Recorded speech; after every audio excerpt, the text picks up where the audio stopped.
నమస్తే అండి. నమస్తే అమ్మా. ఇప్పుడు తెలంగాణలో లిక్కర్ స్కామ్ ఎప్పటి నుంచో నడుస్తూ ఉంది. కానీ మొన్న కవితను కూడా అరెస్ట్ చేశారు ఆ లిక్కర్ స్కామ్లో. అలా తెలంగాణతో పాటు ఆంధ్రాలో కూడా లిక్కర్ స్కామ్ జరుగుతుంది. మరి ఆ లిక్కర్ స్కామ్లో ఎంతమంది ఉన్నారు, తర్వాత ఎవరెవరు ఇలా జైలుకి వెళ్ళే అవకాశం ఉందంటారు? హలో నమస్తే అమ్మా. హలో ఆంధ్ర రాష్ట్ర ప్రజలారా, అందరికీ నమస్కారం. నేనండి పొంగునూరు డైమండ్ రాజా. లిక్కర్ స్కామ్ అనేది ఈయన మన జగన్మోహన్ రెడ్డికి చిన్నాన్న. ఒక ఆయన, ఆ చిన్నాన్న అంటే వివేకానంద రెడ్డి కాదు, అతనంటే లేపాడు వెళ్ళిపోయినాడు. ఇక్కడ ఉన్నాడు కదా ముక్కోడు కేసీఆర్ కూతురు లిక్కర్ స్కామ్లో. అబ్బా, అందరూ చెల్లెళ్ళు ఎట్టా ఉండారంటే ముక్కాయన కూతురు లిక్కర్ స్కామ్లో జైలుకి పోతా ఉంది. ఇక్కడ జగన్మోహన్ రెడ్డి గారి తండ్రి గారు వైఎస్ రాజశేఖర రెడ్డి కుమార్తె జగన్మోహన్ రెడ్డికి చెల్లెలు జగన్మోహన్ రెడ్డిని బొక్కలో వేసి తన్నాలని చెప్పి ఆమెంతా రాష్ట్రం అంతా తిరుగుతూ ఉంది. ఈ లిక్కర్ స్కామ్ ఈ మధ్య ఆంధ్ర బీజేపీ చీఫ్ పురంధేశ్వరి గారు ఒక పత్రికా సమావేశం పెట్టారు. లిక్కర్ స్కామ్ జరిగింది ఢిల్లీలో. ఇక్కడ పెద్ద స్కామ్కు ఒక పెద్ద లీడరు, మాఫియా డాను మన ఎంపీ మిథున్ రెడ్డి గారు అని తేల్చేసింది. 9,000 కోట్ల రూపాయలు ఫ్రాడ్ జరిగింది మిథున్ రెడ్డి అని చెప్తున్నారు. ఆయన ఒక లోక్సభలో ప్యానల్ స్పీకర్, మద్యం డాన్ ఈ రాష్ట్రానికి. ఇక్కడ 9,000 కోట్లు అంటే అర్థం చేసుకోండి, ఒక 2,000 రైల్వే బోగీలకు డబ్బు పేరిస్తే అంత డబ్బు అవుతుంది. అంత డబ్బు స్కామ్ జరిగిందని బీజేపీ చీఫ్ పురంధేశ్వర్ గారు చెప్తున్నారు. ఇదెవరో తెలుగుదేశం పార్టీ వాళ్ళు, ఇంకో పార్టీ కమ్యూనిస్ట్ పార్టీ వాళ్ళు, జనసేన వాళ్ళు చెప్పేది కాదు. ఈ స్కామ్లో వీళ్ళని పట్టుకొని బొక్కలేసి కుమ్మితే ఎవరు వస్తారో బయటపడతారో తెలుస్తుంది. ఈ స్కీమే పెద్ద స్కామ్. ఇది లేదంటే ఈ ప్రజలు వీళ్ళకి డబ్బే లేదు, ఈ ప్రభుత్వమే నడవదు. మొత్తం మీదే, లిక్కర్ మీదే, గంజాయి మీదే, ఇంకా ఎన్ని జరుగుతూ ఉన్నాయో వీటిమంటూ అంటున్నాం. ఎక్కడ చూసినా గంజాయి. ఈ రాష్ట్రం నుండి పోయే గంజాయి దేశ విదేశాలకు పోతుంది. ఈ దేశంలో ఏ రాష్ట్రంలో గంజాయి పట్టుబడినా ఆంధ్ర బ్రాండ్, మన జగన్ జే బ్రాండ్, ఐఎస్ఐ మార్క్ జగన్ అనే బొమ్మతో పోతా ఉంది. ఎక్కడ ఓడరేవులు చూడు అక్కడే, విమానాశ్రయాలు చూడు అక్కడే, ఏ రైల్వే స్టేషన్లో చూడు అక్కడే, ఏ బస్టాండ్లో చూడు అక్కడే, మొత్తం గంజాయి, మద్యం, మందు.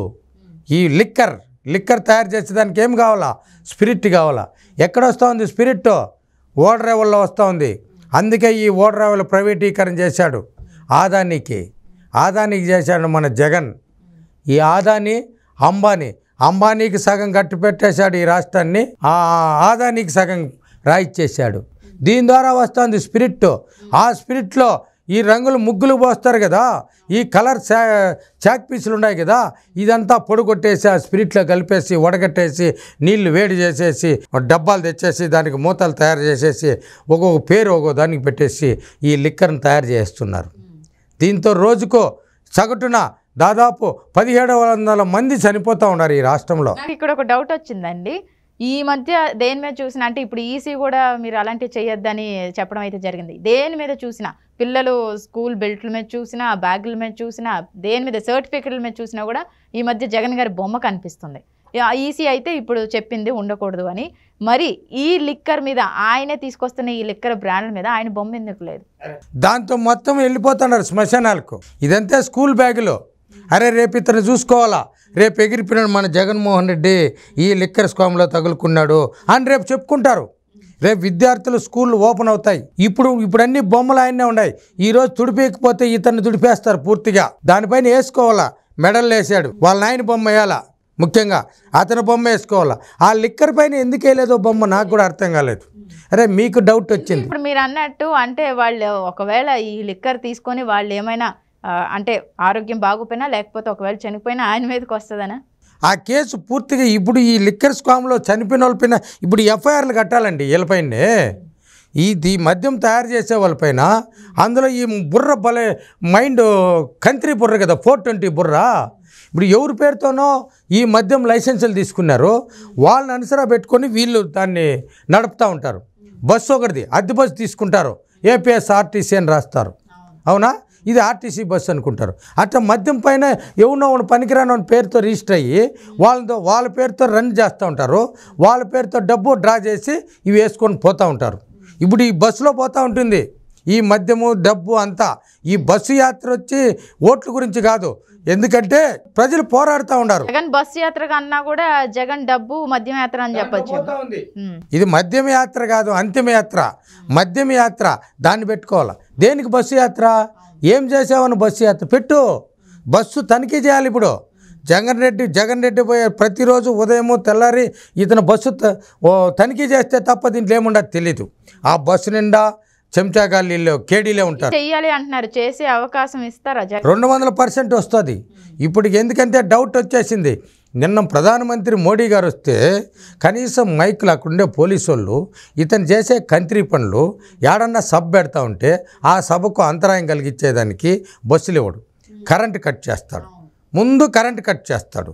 రాత్రిలో లైట్లు వేసి ఎన్నోసార్లు చూసుంటారు. చంద్రబాబు నాయుడు హాజరైన సభల్లో టార్చ్ లైట్లు వేసుకొని ఇట్లా లైట్లలో తిరిగారు. ఎప్పుడైనా కానీ నువ్వు చేసిన యాత్రలో కరెంట్ ఆఫ్ చేశాడా చంద్రబాబు నాయుడు? ఏ ఊరికి పోయినా లైట్లు ఆఫ్ చేసే పని అయితే అసలు ఎటువంటి అంతరం ఎప్పుడూ లేదు ఆయన సభల్లో. ఇప్పుడు సాక్షాత్తు ప్రధానమంత్రి వస్తేనే వేసేసావు, నీ కథ అయిపోయింది. ఇప్పుడు ప్రధానమంత్రికి గతంలో నువ్వేం చేస్తాడో తెలుసు, అయినా అప్పుడు పరిస్థితుల్లో నిన్ను కాపాడుతూ వచ్చాడు. అయ్యా ఇంకో చిన్న స్టోరీ ఒకటి చెప్తాను. ఇప్పుడు ఒక వేటగాడు ఉంటాడు, ఒక కషాయ మార్కెట్ వాడు ఒక 10 పొటేళ్ళు గంటకు పొటేళ్ళు నరికేస్తాడంటే కూడా కిసా నవ్వుతూ ఉంటుంది. అట్ట ఇతను కూడా వచ్చాడులే మన కేసుకు కిసా నవ్వుకుంటా హాయిగా ఆలోచన చేశాడు ఏం చేయాలరని. ఆయన ఏం చెప్తాడో ఏమని ఆయన చెప్పేశాడు. ఈ రాష్ట్రంలో అవినీతి ప్రభుత్వము, అవినీతితో కూరకపోయింది ఈ ప్రభుత్వము. ఇక్కడుండే మంత్రులందరూ కూరకపోయినారు, వీళ్ళు శిక్ష అనుభవిస్తారు. అధికారంలోకి వచ్చేది బీజేపీ, తెలుగుదేశము, జనసేన కూటమి అధికారంలోకి వస్తుందని చెప్పేశాడు. అందుకని ఇతను యాత్ర పెడుతున్నాడు. 175కి 175 వచ్చేవాడు. ఈ యాత్రతో ఏం పని అండి? యాత్ర పెట్టచ్చునా నువ్వు? యాత్ర పెట్టేదానికి లేదు. నిజంలో జగన్ రెడ్డి నాకు తెలిసి ఈ ఎన్నికలు అయిపోయిన వెంటనే పాస్పోర్ట్ తీసుకొని యాన్నో వెళ్ళిపోతాడేమో డౌట్గా ఉంది. పూర్తి స్థాయిలో ఇతని మిత్రులు ఉన్నారు. ఇక్కడిగా మనం ఆయనకి ఓటుతో పడబోతుంది చెప్పుకోవచ్చా మనం? ఆ లోగా అంతవరకు ఉండడు కదా ఇతను చూసేది. ఇతను ఫ్రెండ్స్ ఉన్నారు, విజయ్ మాల్యా, నీరవ్ మోడీ, లలిత మోడీ. వీళ్ళ మీద ఈడీ ఫోకస్ పెడతా ఉంది. ఈ జగన్ కేడీ కూడా లండన్ వెళ్ళిపోతాడు. ఎందుకంటే ఇతను కూతుర్లు ఉన్నారు లండన్లో. అసలు వాళ్ళు పెద్ద పారిశ్రామికవేత్తలు. అమ్మఒడి కూడా నేరుగా వాళ్ళకి చేరుతూ ఉంది. వాళ్ళ పేరుతో కొన్ని 100,000 కోట్ల లైసెన్సులు ఉన్నాయి. అసలు ఏమి లైసెన్సులు, ఏం పోయి వ్యాపారం చేస్తున్నారు? చదువును పోయినారా, వ్యాపారం చేయని పోయినారా అనేది తేల్చేస్తారు. ఈడీ ఫోకస్ పెడుతుంది. లలిత్ మోడీ, నీరవ్ మోడీ, జగన్ కేడీ, వీళ్ళ మీద ఫోకస్ ఈడీ ఫోకస్ పెడుతుంది. త్వరలో ఇతను లండన్లో పోయి పట్టాలి అనేది అర్థం కావడం. రిజల్ట్ వరకు ఉండడు, ఇతనికి అర్థమైపోయింది. కాబట్టి ఒకసారి చూసేసి వద్దామని ప్రయత్నం చేస్తూ ఉన్నాడు. జనాలు ఎంతమంది వస్తారో అని ఇంకా తెలుస్తుందండి.